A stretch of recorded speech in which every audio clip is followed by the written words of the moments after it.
Riwruoge makedo kod midhiero mag lokruok mar kor lwasi e kaunti ma Migori nobedo kod twak mar puonjo jopur matindo e kaunti no yore pur mar konyo kedo kod lokruok mar kor lwasi. Jafwambo marwa Juma miyowa mathoth.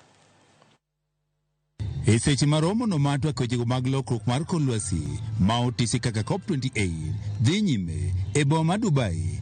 Jokanyruogego makedo kod lokruok mar kor lwasi e kaunti ma Migori bende ne obedo kod twak e wechego mag lokruok mar kor lwasi e kaunti ma Migori. Twagni manolos kod riwruogno mar Devolution and Climate Change Adaptation Daka e kar tiegruok mar Migori TTC ne okelo kamoro achiel ojende matiyo kod lony manyasani e wechego mag pur. Moko timo poultry farming, moko timo agroforestry, moko loso nyaka fertilizer minyalo tigo e puodho. Koro wadang'iyo ni yawa youths gi bedang gi kony youths machielo mobiro gi. Jopur mane ochopo e romoni ne onyiso kit pur mopogore opogore makonyo e kedo kod lokruok mar kor lwasi. Timo wapidhe chupa nikech wadwa ni watim recycling of plastic. Ibiro yudo kamano inyalo olo ne pi ka in climate ma kanyo ok very favorable. Farmers can easily make it at home.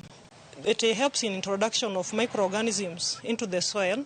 Plakson Radimba, manachiel kuom jopur, wach ni puro kothe manyachon kaka nduma, gin mokuom kothe mabende koro gijiwo oganda mondo koro pidhi. Kodwar tiyo gi yedhe mang'eny ne mar tuoche ge tin.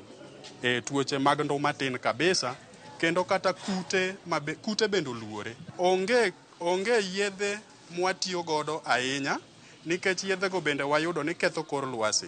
Ne mar yedhe moko nitiere man gi sum manego kute mamoko mabeyo makonyo alwora. Ywak nitiere ni injili mar kedo kod lokruok mar kor lwasi pok ochopo makare ne oganda. Malo kocha kata kiwacho the term COP28 dhano dong' ka penjre to COP28 ni dibed ni en ang'o.